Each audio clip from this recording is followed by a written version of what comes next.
here. Jonathan, can you tell me what I'm going to do with that 4?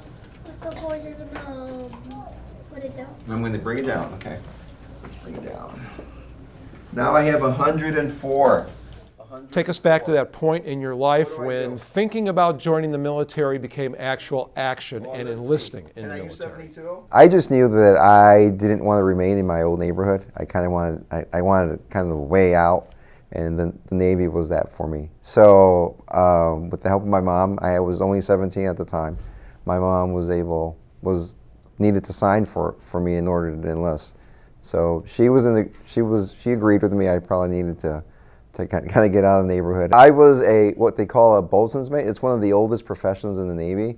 We are in charge of the preservation of the ship, the outside of the ship. As we know, like salt water and metal don't go well. I was also what they call a master helmsman. I was in charge of the, anytime we had we were coming into port, or we had like an important, what they call an evolution, I was at the helm of the ship. I was driving the ship.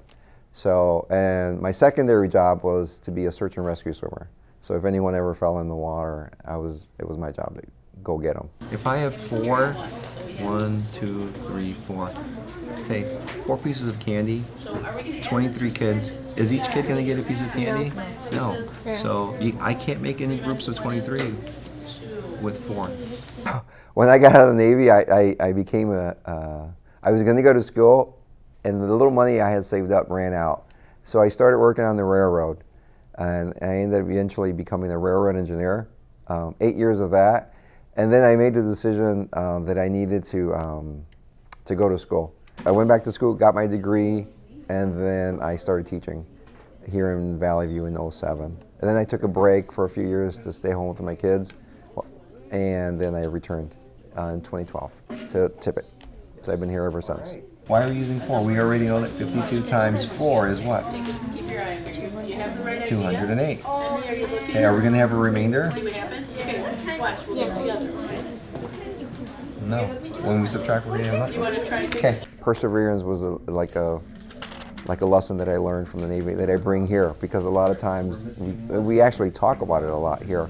If you talk to my students, they'll know what the word perseverance means, because I mention it a lot, and like not giving up when things get tough, finding a solution, finding the way.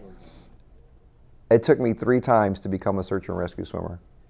I failed the first 2 times. I was sent home, and it just didn't sit well with me. And because no one else wanted to volunteer for this school, it was a really difficult school. About 10 to 15% of the applicants only pass. And I went with the attitude that I'm gonna make it this time. And actually, my attitude was they're gonna carry me out in the body bag, or I'm gonna try.